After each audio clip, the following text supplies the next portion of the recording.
I'm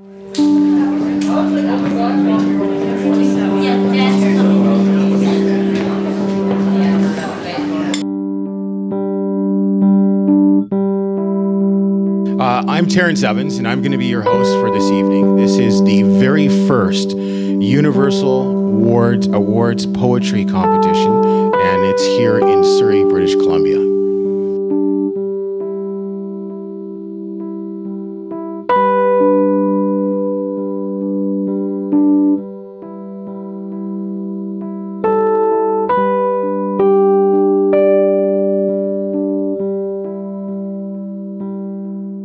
We do have a lot of very special people here.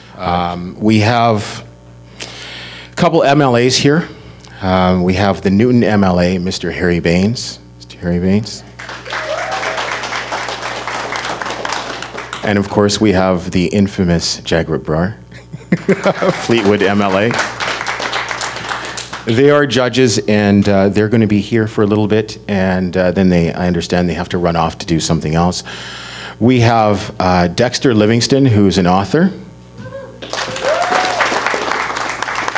And we have two very, very special people that actually made me go forward with this competition. And that's Michaela and Amanda.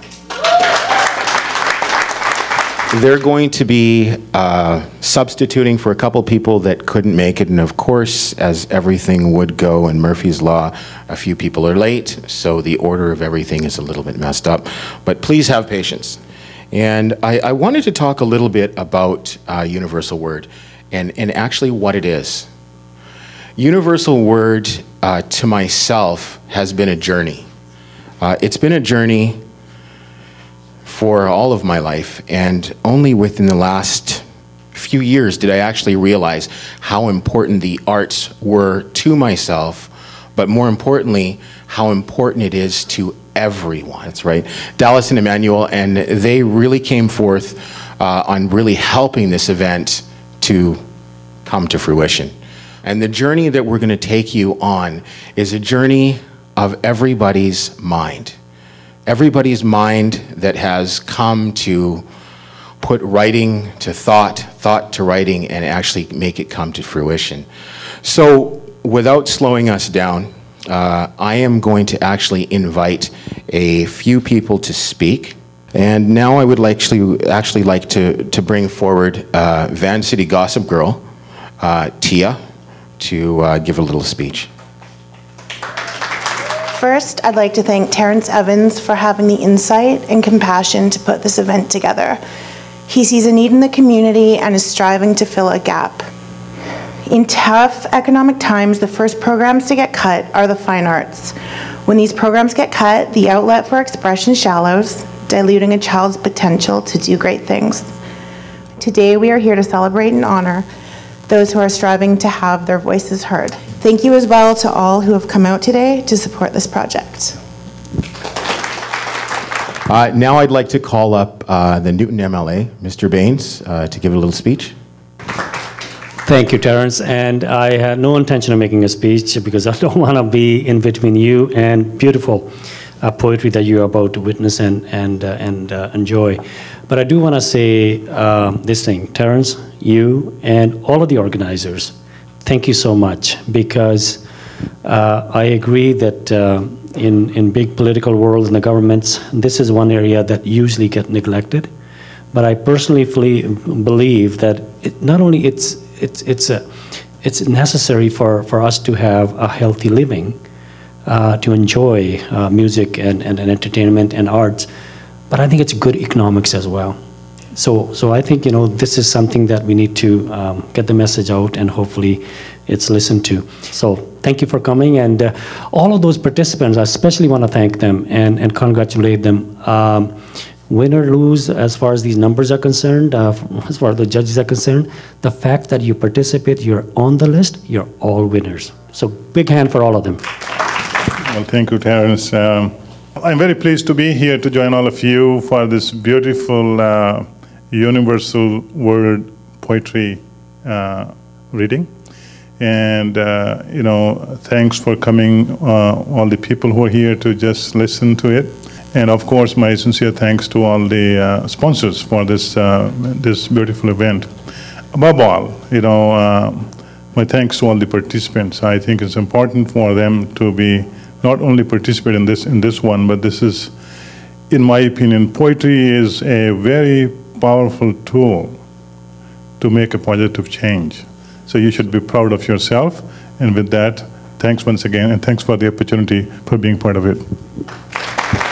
Thank you, Jay. Thank you. We've got one more person to talk, which is Dexter. And as a writer, writing is very important to me. I look to many of the great writers that have inspired us over the ages, and what Jagur Brar just said is I think is something that maybe most of you missed, but I caught it right on, because that was my punchline, and that is not only is poetry but all literature is a very powerful tool to make a point of change. And to very quickly, there's a couple of historical poetry, if you will, or literature that have made a real change. Before the Civil War in the United States, there was a little novelette written. It was called Uncle Tom's Cabin, and it was discussing about a man's experience as a slave in the South. And this little novelette actually changed the course of history, because Abraham Lincoln, it actually changed his way of thinking. But it was Uncle Tom's Cabin set the resolve of the North. Another bit of literature, everyone has heard of Ernest Hemingway. And he made one statement, just a small statement. He was looking at a mountain range. And he said, "What mysteries lie beyond the ranges?" That's just a sentence. And in reality, that's actually changed history as well. There was a colonel in the British Army. His name was John Blatchford Snell. And he was so moved by that idea, he convinced his leadership to send him on secondment. And he went all over the world to places where people really haven't gone, these pockets of emptiness that nobody really knew anything about. That when you travel, your mind broadens. When your mind broadens, you write. This is an important point. And what I'd like to say to you today is that the universal word is going to grow, because we have people out there. We have a lot of people who are going to be expressing themselves and wanting to express themselves. And if we can't accommodate the 60,000, then maybe we've missed our mark. So what I'm saying is this has got to grow. Thank you. thank you, Mr. Dexter Livingston. All right, so we're about to take you to another place. Right now, we're going to have Amanda and Michaela come forth and read their poem. Mirror, mirror on the wall, who's the biggest liar of them all? Beauty is an illusion, echoes his murmur in the back of the mind, where the jackhammer of expectations is not yet destroyed. He says, "Follow me into the shadows where we sketch in black and white." No, I whisper into the darkness of an utterly starless night. But he grabs my wrist and demands, "Don't worry, you'll be safe here. You're always safe here." if the image doesn't matter and the reflection is fake, then tell me why children suffice in the freedom found within a bottle of pills, a loaded gun to their head or a damned rope around their underdeveloped necks. Tell me, what made you drive us to insanity? I still remember all those Halloweens ago, when I plunged the knife into that pumpkin, destroying, creating, who cares? I was imitating his crooked smile because not all casualties are found in funeral parlors. That was my first portrait. Yet here's a child playing what has become an adult's game. My best weapon, still the papier-mâché rifles made in kindergarten to protect myself from the schoolyard bullies. This is what I know. So my first year of junior high, I graduated to tin can phones tied to dollar store string in which I'd pray into. It didn't take me long to learn God, only answers, seashells. Instead, a tin can is buried in the ground and awaits otherworldly intervention. In the meantime, I was doing what I knew, sketching in black and white for $40 a night, a cold pace down a dark street, and just a few tears. The devil's voice can be heard in a desperate man's stare, and my can was no longer empty. In these unconventional conversations we shared, I would sit on the ground for days, hoping he sent something back in the can. But every time I pulled up the string like a fishing rod, I'd always get the same. It's all a constitution. You're a part of it. You can't trust who you can't give the slip. Make love at gunpoint. Never walk without a knife in your sock. Don't pay the baby boomers. Forgiveness? Can only be bought from gypsies. But forgiving oneself is much harder than forgiving those that don't exist, and lying with them in the dark means the things that can't be seen are easier to dismiss. My fingers are triggers, and so I must be careful who I point them at. I should stop using them to count as psychopathics Republic of Black Math. I guess I'm lazy, I'm selfish, and I hitchhike on asteroids to drown myself in the oceanic space. Move your hips. The astronaut whispers as I keep one finger positioned to my temple, just in case. The worms are eating the string away. Dollar store string is not worth much. I am not worth much. Just time and an eternity I can't seem to put a price on. These days I can only seem to find my reflection in crimson stains and acclamation on cool kitchen floors where above looms this ideal of poster mother, American whore. Exaltation, this time off the edge of balcony. Like a card chosen at random from a magician's deck, I have selected my eternity. I remember them fighting as I lay in my bed, a memory I've tried to discard 100 of the 17 years I've been alive. And I remember that night, where after hearing the familiar sound of my mom's head being forced against the wall, I stumbled to the washroom. And I don't know why I did it, an impulse perhaps, but something deep inside of me told myself to empty the sorrow in my throat. Of 1,000 burning suns. I was always too fat to climb trees, and the days I tried, the branches would only curl their arms around my neck and force me beneath the dirt where I belonged. And yet one day, I climbed and climbed until I reached heaven. And if you've ever scaled a mighty work of nature, you'd know the satisfaction, how simple the daylight is when it comes in pieces through the leaves. And up there, I'd admire my fingernails and pride myself that they weren't sharp. Or broken. Or bitten down like my friends were. After I formed my secret, the hideout became a sanctuary, a place where I could feel God. And then I'd whisper playful musings with my guardian angel. Would you catch me if I fell? You can't fall. She would breathe. You're in heaven. Then one beautiful night among the trees, I got down on my knees and I prayed. And I prayed for the answer, and I prayed for the courage to stop grinding my teeth, and I prayed for the courage to forgive the deceased, and I prayed for the strength to hold the glitter in. But I guess 1,000 burning suns shone too hot to ever let me win. So I began to hide with the local miscreants in the baby carriages of the traveling gypsies. Great fun we had in this game. A game I didn't have to cheat to win, and a game that was fair to play. But the day I finally got caught, an old gypsy lady and I traded slide games. The exchange of thieves.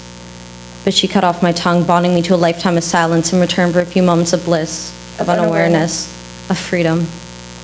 So once again I climbed those trees, and yet again I fell to my knees begging for forgiveness. But as my face grew red and my skin boiled hot, I realized that he should be begging for forgiveness from me. And you wonder how many Bible verses you have to learn before someone who can walk on water returns, so you keep humming miracles into the harmonica, because beauty can still be found in a redneck's orchestra. But yet it's still not enough. And Lord, why have you cursed me with this internal unsatisfaction? So you do the best you can. And you look in the mirror and begin to sing a deadbeat tune of desolation, blurring the lines between destruction and creation.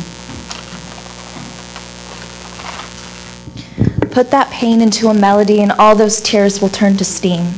So I bury my secrets back into the ground with leisured vein. Letters to the devil, if you will. I admit there was a time the pain was so bad. The devil had taken all my tears and I had no pen in my pocket that I resorted to carving my tormented poems into my skin. So I never let myself forget again that you can't trust mermaids. I wasn't always like this. It was only after I found strange unsatisfaction in my paper friends that I traded a pen for a blade. Before I knew it, my window was painted black with monster blood. At first, I was ashamed I found such dark pleasure in my despair, but it's better than turning a cheek towards the sun. I needed to let my paper friends do their damage to me. Like everything, these fables of mine, some more true than others, took their toll. They made me old, too fast. No. This wasn't supposed to happen. I should be climbing trees. But instead, hunger lingers for the scratch of wet ink against white paper from hell. I try to stop, try to tell the mermaids they are dragging me to the ocean floor and I can't breathe with all that water in my lungs. The mirror displays the image of ourselves, but it shows us everything we never intended to see. It paints the sounds of which we so undesirably had to hear. You're beautiful, they say. Perfection is of triviality. But we are used and abused by the human advertising machines. Even though they are made of flesh and bones, they work as if they need not to breathe. So we reluctantly become part of the themes on which they place the campaigns of these intoxicating schemes, where we are held captive and dared to dream. The lies pound my ears into my skull, cracking my brain and cutting my mane of which I grew for so long, holding all the secrets behind my name. If perfection is gone with the wind, then answered how the shattered glass stuck in my torn knuckles from the mirror that now aligns the shards along the floor, dressing up the faded wood with glittering remains of self-hatred, seemed to satisfy me. Why did it set me free? I reached for a twinkling shard. Sorry. Art is war, a war over the artist's soul, because he can't write the standardized test where he knows how to hold a paintbrush, not a pen. It's a raging battle picketing against the first saber's arrest, and it's a dereliction of not. I profess. But I confess. It's the metallic happiness shooting through my veins and the liquid smoke taking all the money from my name while the white crystal powder drives me insane. It's an anarchy for every Daria and Jane, every senator's child, your parents' kids and the girls who tape their chest. It's a war over the counselor's internet test that says yes, and you're 94% depressed. A place is only fascinating the first time you walk down the streets, I guess. And it seems as freedom increases and decreases again, only to leave us where we started, to the beginning of our time, as if we could redo that sacred moment of when our lungs split apart and our first breath fills our desperate souls.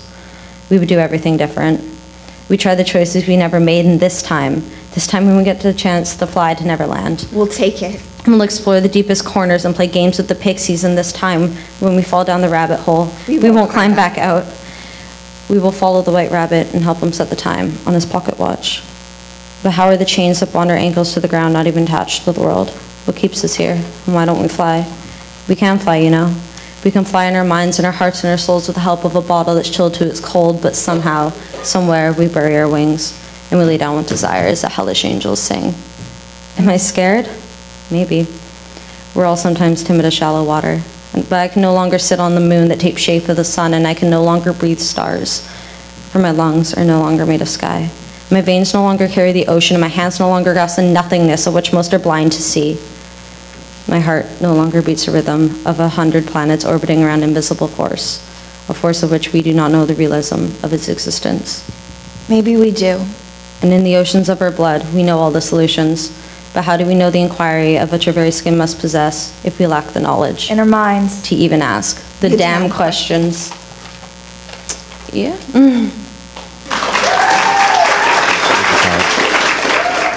We're going to start right now, and we're going to go in age. A very, very special person to me, Keisha Evans. Come on up. She's going to read her poem. How I feel with my dad. My dad is a good dad. He is an awesome dad because he loves me very much. He never lies to me. I love my dad. My dad is a strong man. My dad is an awesome dad to me and my brother. My dad is a handsome man. He is a loving and caring dad. He always tells me the truth to me. My dad is the best thing that has ever happened to me. My dad is my best friend. My dad is the smartest person I know. My dad always makes me feel safe and happy. My dad fights for everything that's right and cares about everybody.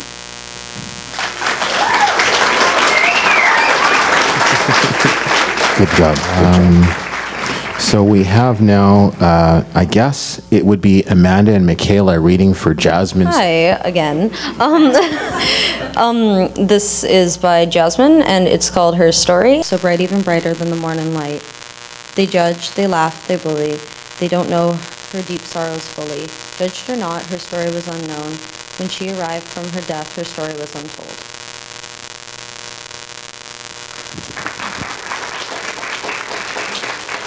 Joshua Smithman. Hey, Joshua. Sorry? Thank you. Isn't it ironic to be one world? Same time, same planet, and yet we drive our cars to the gym to run on a treadmill while others run for their lives to avoid being killed. We flush our toilets with drinking water while others, murky water makes them sicker. We pay thousands of dollars for our pets, but destroy whole species with our carelessness. Our cell phones are obsolete after one day, while others have no electricity, even today.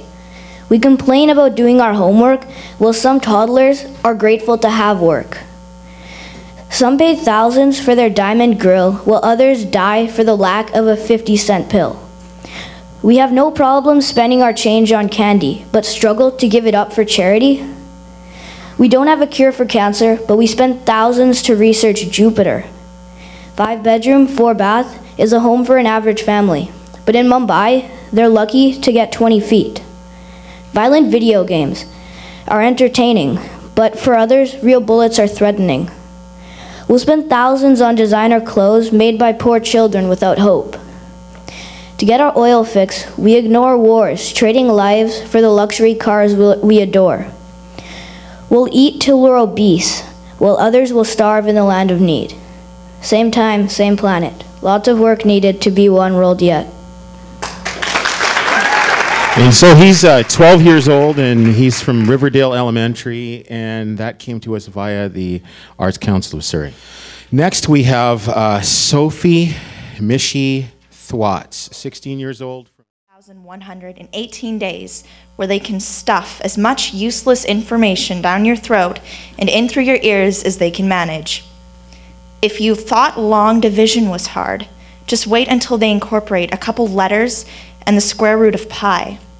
But don't worry, they'll be sure to tell you you're wasting your potential and you could be something if you only applied yourself. No matter how hard you're trying or how much of your time you spend on homework, you miss one day, one class, one assignment, and they'll be on your back. Sit down, shut up. Don't like the assignment? Too bad. Think your paper was worth more than the 60% it got? That's funny. Should have put more effort in it. Researched a little better. Expanded your ideas. Think you've got something to say about how they're running your school? Make sure you talk quietly. Wouldn't want to be heard by anybody who thought you had a point. A trip to the principal's office is just down the hall and to the right, 37 steps. And you know as well as anybody, the chairs in there are deceptively soft. The cushions will lull you into a false sense of security, and the lady at the front desk will smile at you, not daring to ask what you've done this time. How many times have you been reminded that principal is spelled principal? He's your pal. Bullshit. In his office, the seats aren't even remotely soft. And to begin, there's sure to be a stare down of sorts. He might slowly shake his head from side to side, as if trying to pinpoint the annoying screeching he hears. There isn't one, though. It's purely his frustration. And after it's been silent long enough, you've counted 186 ticks of the clock, a quietly placed speech on how you're disappointing all the people in your life will be sure to make you feel small. Later, when you're home, you'll be full of indignation, but in this moment, you can't help but agree. Your opinion is worth shit all. You're 1 in 7 billion. That's a number so large you can't even begin to fathom the pure impossibility of it. Think you're unique? So does the rest of this planet. You might be told you're a genius, you're going places, you can make a difference. Don't kid yourself. You're not even as large as a needle in a haystack. You're more of a grain of sand on some beach somewhere that doesn't even have a name, indistinguishable from every other granule. What if the sit down, shut up academy works, you say?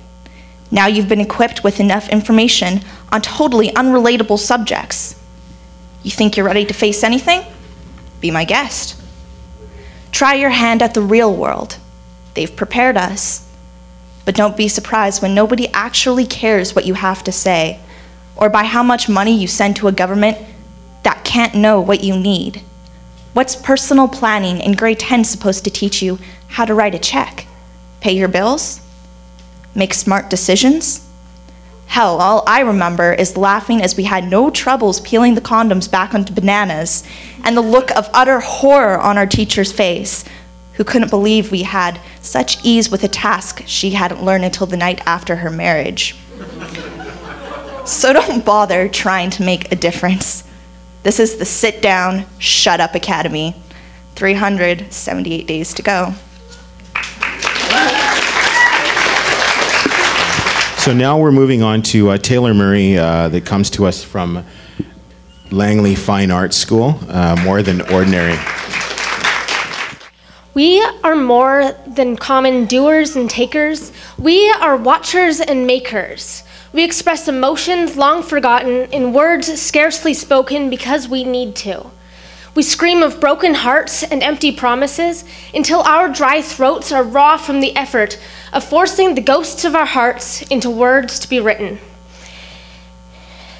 And so we swallow the silence like honey to soothe the inflammation, and we fuel our rebellion with paper and pen. Our skin is pocket-marked and scarred by the chances that we've taken, and our hearts by the ones that we've backed away from. We are not calm or collected, we are a collage of the changes that we want to make and our love for things as they are in imperfection. We tell of our highest moments and our furthest falls. We cry out to warn the world of volcanic emotion nestled in complacent disposition. Our lungs ache with the understanding that we fight for and the wisdom that we possess constantly doing battle through our bloodstreams. We are more than ordinary yes-sayers and followers. We are the unsettlers of the apathetic masses. We are writers.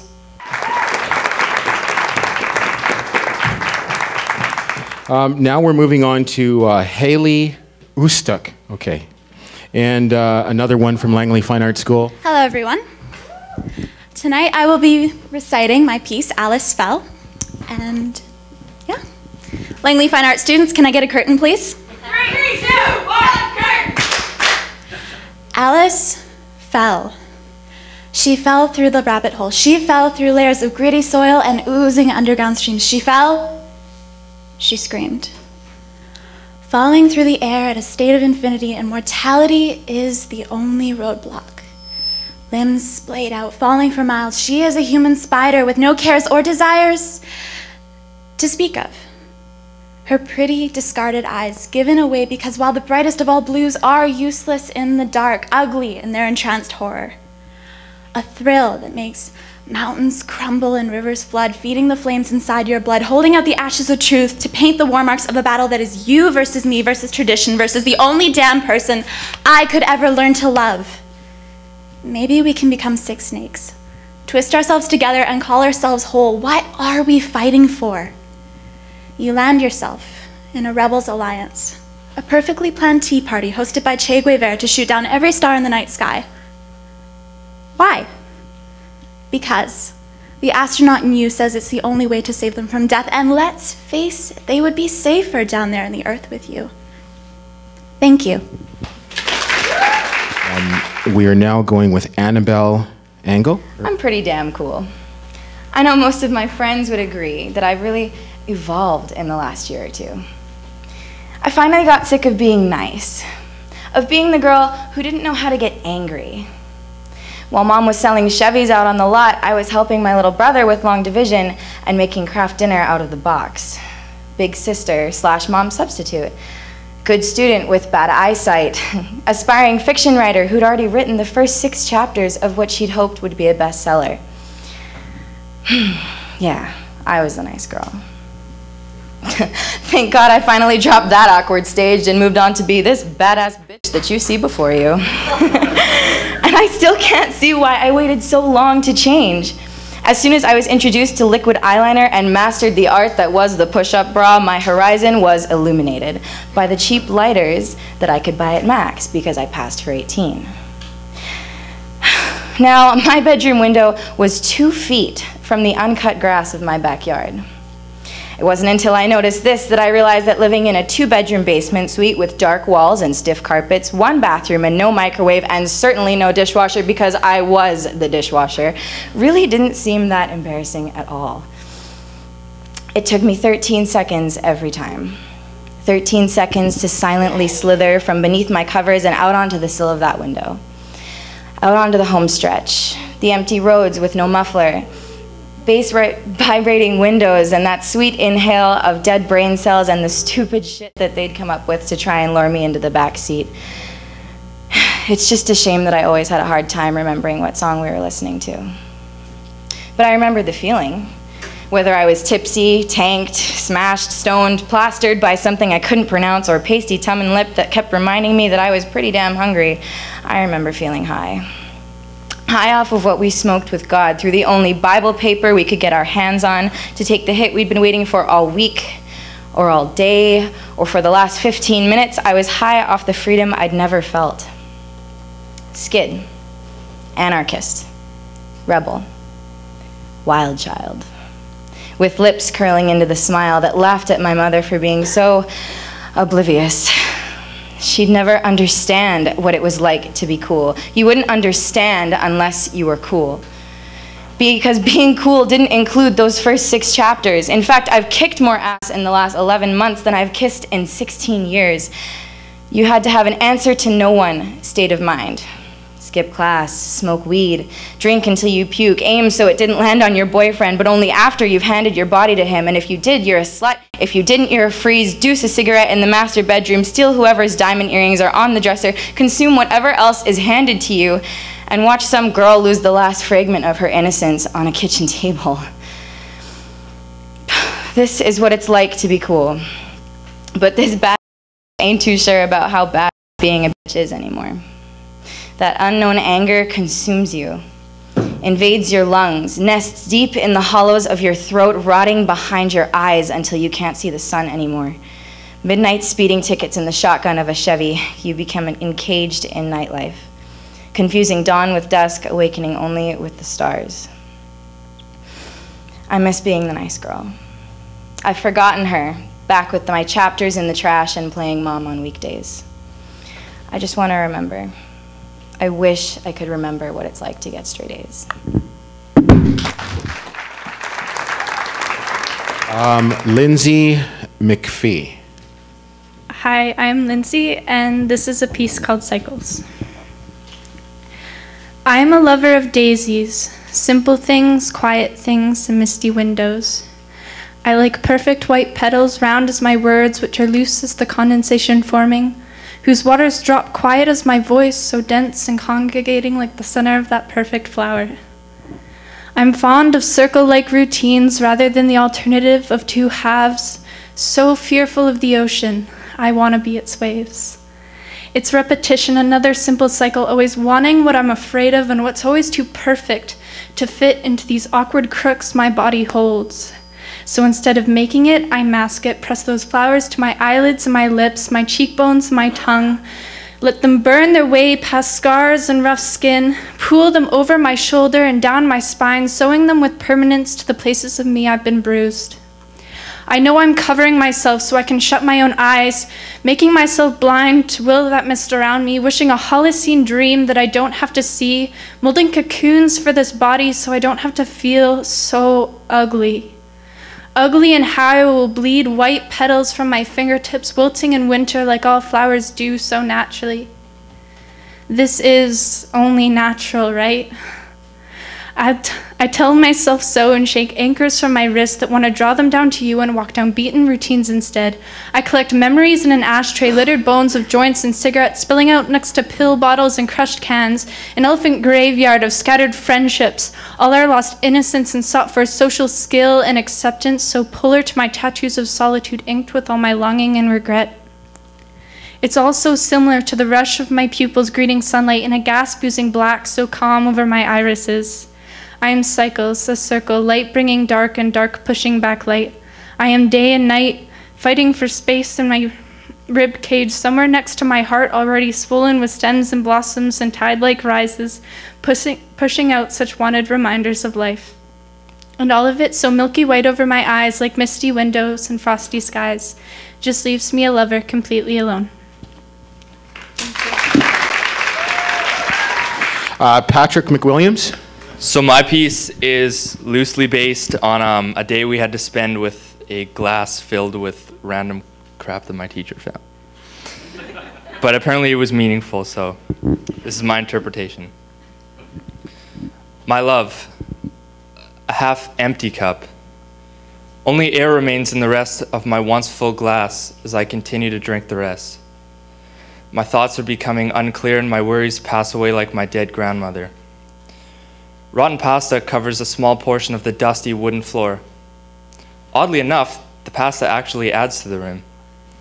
To clarify, my living room is the only thing more dull and lifeless than myself. It sucks. A few pictures hang on the wall of a family that never was, accompanied by a dish of stale sugar cubes on a wooden coffee table that came with the house. The table was tainted with the memory of anyone who'd sat by its side previously. Perhaps tomorrow I'd be able to drag the damn thing out of my apartment. If not, I'll give it a toss out the window. I could use less windows. I try to stand up from my spot in front of the fireplace, but gravity seems to weigh nearly twice as much. For the first time in months, I feel something. This feeling is so horrible, so full of pain and aching. This feeling is beautiful. My arm smashes a corner of the coffee table, my feet kick over ashes and wooden logs in the fireplace, and my mind remains unaware. The glass, once full, shatters upon impact with the hardwood floor. I am now laying in a buffet of ash, fresh blood, and rotten pasta. There is nothing left in this apartment besides my past, or a future that will never amount to anything. I notice the burning log and ashes growing, glistening, spanning light across the room. This light, growing strong, is the first sign of hope my eyes have ever seen. My apartment is coated in warm flames, but all I can do is stare. All I want to do is stare. I stare and watch as my apartment changes from hell to home. Thank you. Hi, my name's Lara, and this is a piece called Alive, I think. And if you get confused, it's about psychosis, so it's not supposed to make sense. Do you remember being alive? To live, to breathe, to touch. Do you remember blinking the stinging salt water through your veins? Do you remember grasping smoky sound waves out of the sky and tasting the dark air of Romania and Israel? Do you remember screaming and crying, just a child, 3 years young, throwing handfuls of sugar from your mom's kitchen cabinet because she wouldn't listen to you, into the sky, into eternity, making all the stars and the planets and all the shining moons? Why doesn't anyone listen to you? Do you remember your face? What it looked like? Printed in symmetrical perfection all over American 1s and 5s, suppressing youth and corrupting small voices. Do you remember the particles? Drifting and spinning like lithium nitrate and H2O. You loved watching the particles dance and sway, but no one else could see them, and no one else would listen. Why doesn't anyone listen to you? Do you remember tasting the wind on your tongue, the wax on your eyes, the smoke in your teeth, and the techno-flavored ocean dripping with life, oozing with pain? Do you remember your very own breath as it crawled into your lungs and gave life to your blood? Blue turned red and your heart continued to beat. For seconds, for minutes, for moments. And then came the prescriptions. Oh, the lovely sensations of those delightful medications they fed you. But soon the drugs turned from candy to Clorox and all their worried voices. Don't worry, you said, but nobody listened. Why doesn't anyone listen to you? Do you remember the newspapers? Printed in black and white truth, or so you believed. And the government said we were gonna die. They said once was green will turn black, and once fed will suffocate, grabbing our throats and twist and squeeze. A massacre of the nurturer, our very own mothers. And you knew right then you had to kill them all. No one else saw the newspapers, but you did, and you believed them. Why doesn't anyone listen to you? Do you remember them saying you were getting too much? Do you remember all their words? Out of hand, they said, too much to take. Dangerous. So they strapped you down and they took your soul as you ran circles in your head, and you screamed about fate and you screamed about death, but your mother still wouldn't listen. You never meant to hurt. Do you remember the fleeting last moments of your life? The sky was red, the earth was blue, you were an empty shell, and you told them you were chasing your soul, but nobody heard you at all. Nobody heard you at all. So, Roz, come on down. Okay, I'm Roz Yazdonmer. My piece is called White Calla Lilies. White calla lilies. That's what you gave me when I broke my leg when I was 11. You told me that their home was Africa, just like you. You told me many stories of South Africa, like when your great-grandfather had planted hundreds of different kinds of flowers and watered and tended to them, even though he knew he might not live to see them bloom. You told me about how the impalas kicked up dust as they ran, dancing like the ground was too hot, and how the trees grew to be the size of God. I like to think that the calla lilies you brought me had been planted by your ancestors. That year you helped me into my crutches every day until I didn't need them, and after that you held my hand when I was afraid I would fall. And once I wasn't so afraid, you held on still. I played at my first baseball tournament a year later. You were there when I slid in on a home run, when I batted the ball out to the field, and when I won my first game. For all those achievements, I received a kiss on the cheek from you.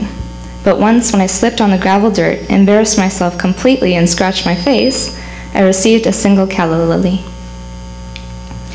Slowly, the year I turned 16 came around. I had waited years to be able to show you that I could and would drive.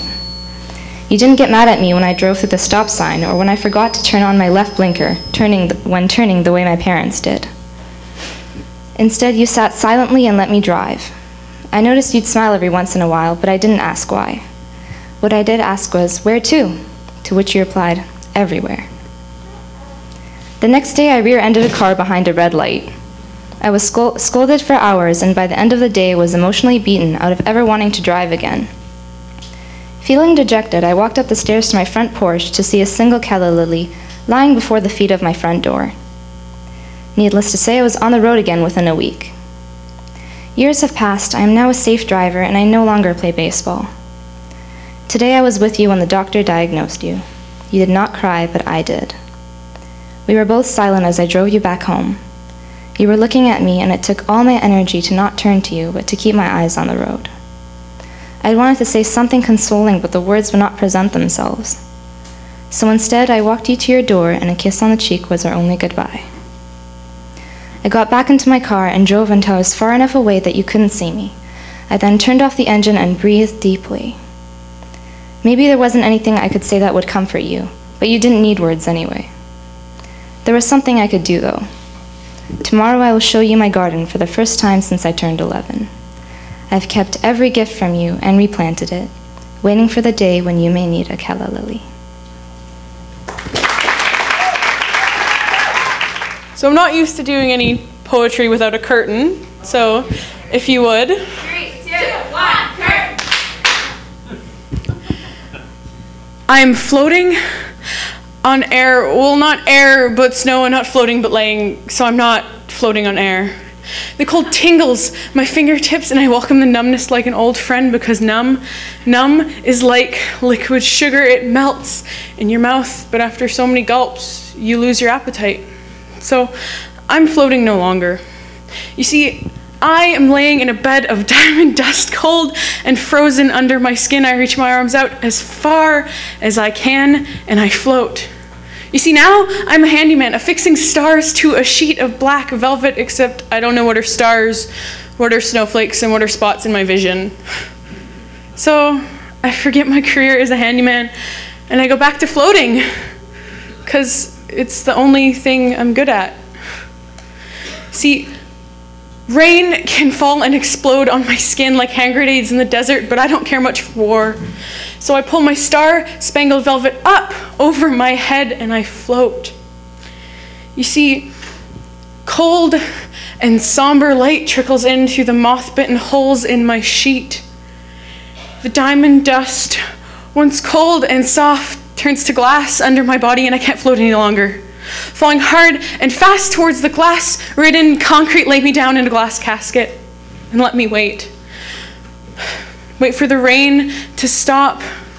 Wait for the sun to peek over the iceberg mountains so I can clean my wounds and start over. Go back to doing what I do best. All the clever things I could say have stuck to the air between here and there, so I'll paint every word the color of nicotine-stained fingers, and I'll hope the smell of cigarettes lasts, but you and I both know they won't. So I'll let the world fade under my eyelids. The air thick enough to stand on. Maybe one day I could stand up and walk away, but that's a long time coming. So I'll stay another night. I'll count the stars until they're all burned out and we're left in the dark. And when that night comes, I'll plant my feet firmly on your concrete jungle and I'll go home to find something else to pass the time, because floating can't be the only thing I'm good at. Now we have Mercedes. Hi, I'm Mercedes Dracher, and this is a poem I wrote called Reconstruct You. You entered home for the first time in light years. I hear you call my name from the door and I run, happy that you're finally home.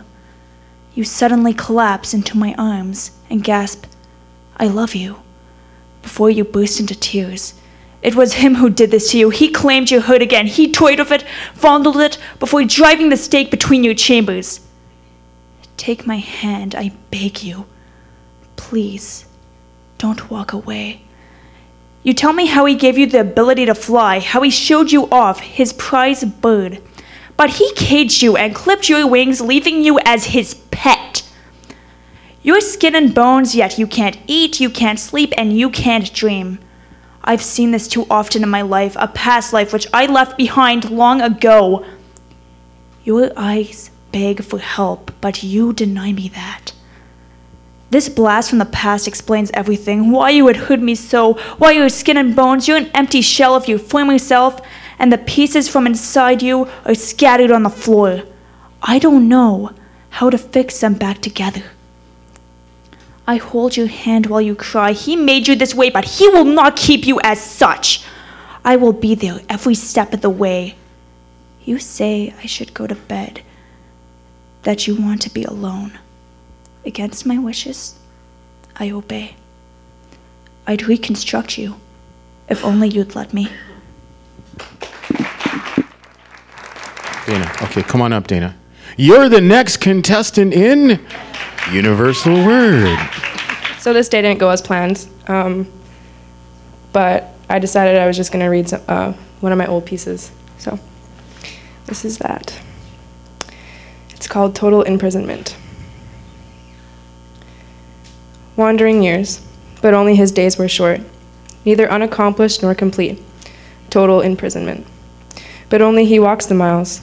In the evening, the billowing sea welcomes surging thoughts. He sinks, but only he does not fight. Settling on the ocean floor, exhaling. There is no hope for him now, but only he does not despair. Hope left long ago. He needs to feel something new somewhere.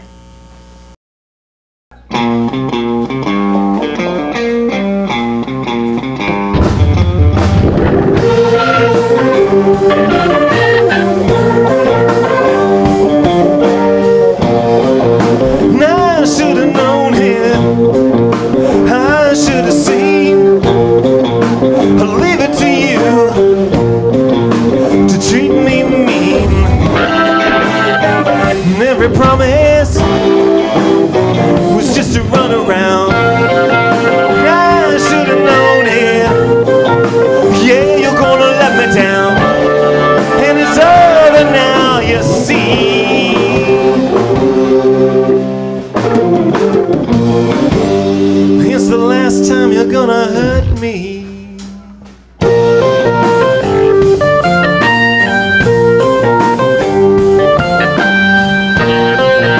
Now I should have known it. Hard to believe. It was all right there in front of me. Sold down the river, left for dead. Now you're putting ideas in another man's head, and it's over now, you see.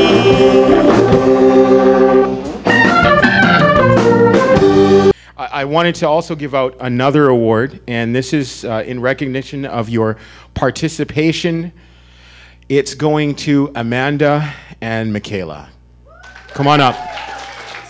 So from the age range from 9 to 11, which is category 1, we're going to call it, it's called Shining Stars, with points of 299 points based upon, and I didn't go through this with you guys, for a lot of you that don't know, out there, and out here, how we're actually grading the poems. So how we graded it, we did it like this. Title got 10 points. Content, 40 points. Creativity was 20 points.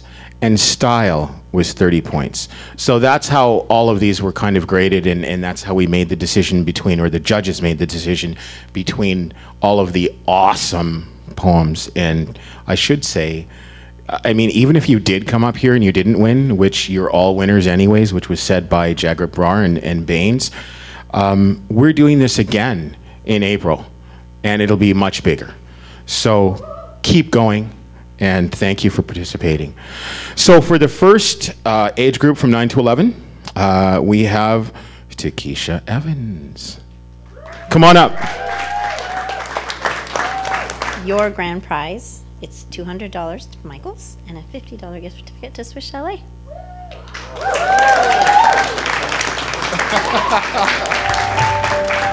All right, so in category number 2, which was 12 to 15 years old, and we call that category Shooting Comets.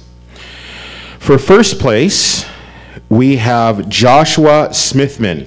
And you as well get a $200 gift certificate from Michael's and a $50 gift certificate from Swiss Chalet. Thank you. You're welcome. Thank you, Mike. Anything you want to say? Look at the camera. Thank you for letting me come to this event and being able to read my poem. Okay, so second prize goes to Jasmine Sahota with 281 points. We're going to send it to you, Jasmine. I believe that came through Omaja. So thank you very much for participating. Okay, so now we're into Living Planets, which was 16 to 20 years old. And first prize was Sophie. Okay, so she came out with 320 points. All right, so. Okay, and in second place, with a grand total of 314 pointeroonies, is Annabelle. Come on up.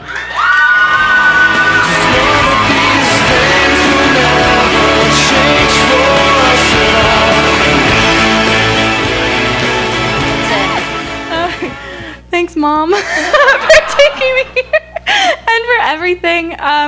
I'd like to thank my fan club and my, no, I'm just kidding. I'm totally kidding. Thank you so much, though. Thank you so much.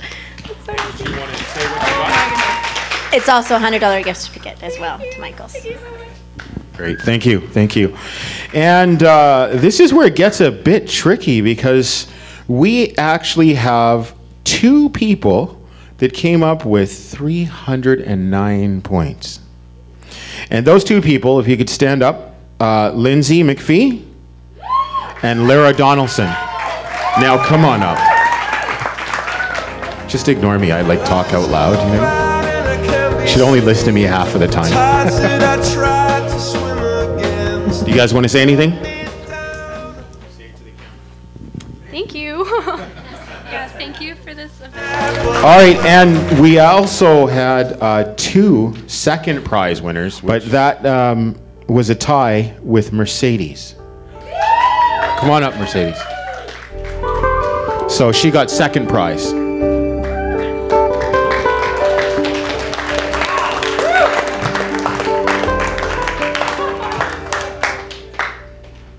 Do you want to say anything? I'd like to thank my mom for pushing me so hard to enter this. My friends who were able to take time out of their day to make it out here tonight, and just everyone here who organized this. And go Arts! Woo! Now, we've got a whole bunch of prizes for,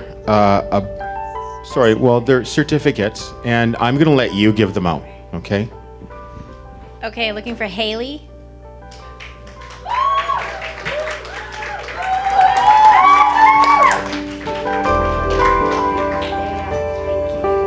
Okay, and I guess it was Dana?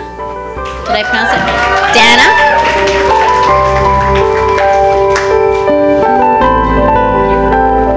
And Patrick.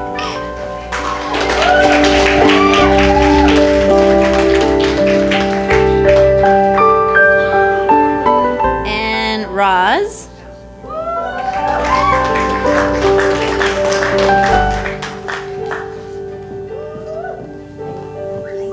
And Taylor.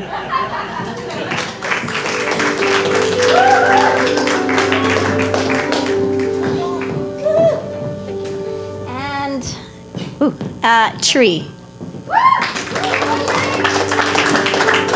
Pronounce your last name. Oh, okay. All right. Thank you. Thank you. And thank everyone here. I do have a few more things to give out. What is that one? Okay. All right. This is for the Newton Swiss Chalet, which is going to leave me a whole bunch of food, I know. Mike, can you come on up and take your certificate of award?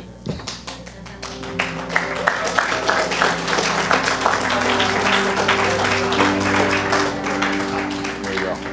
Anything you want to say? I wasn't here for the poetry, but from what I hear, it was amazing. And guys, keep it up. It's very important that you guys keep it up, and you guys are all winners here. Thank you very much. Enjoy. We have one more. Yes. We have something for Terrence. Ah. Let's say thank you, Terrence! Wow. Okay. Thank you.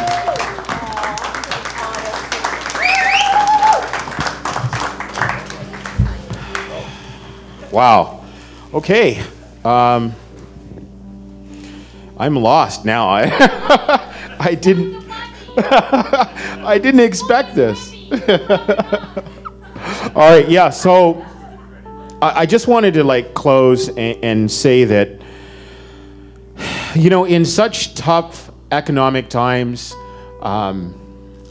it's really difficult to do the things that really matter. And it's times like this and events like this where family and people and community come together that really makes everything important. I mean, today, I honestly see what I was doing was right.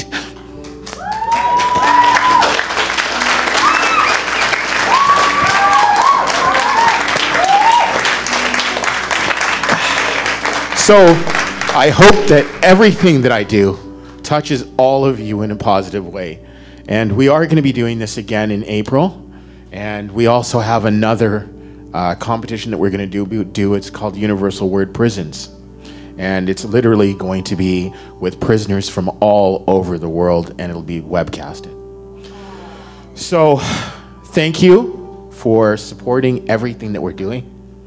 And thank you for believing in the dream and in family and community. And that's it. I don't know what else to say.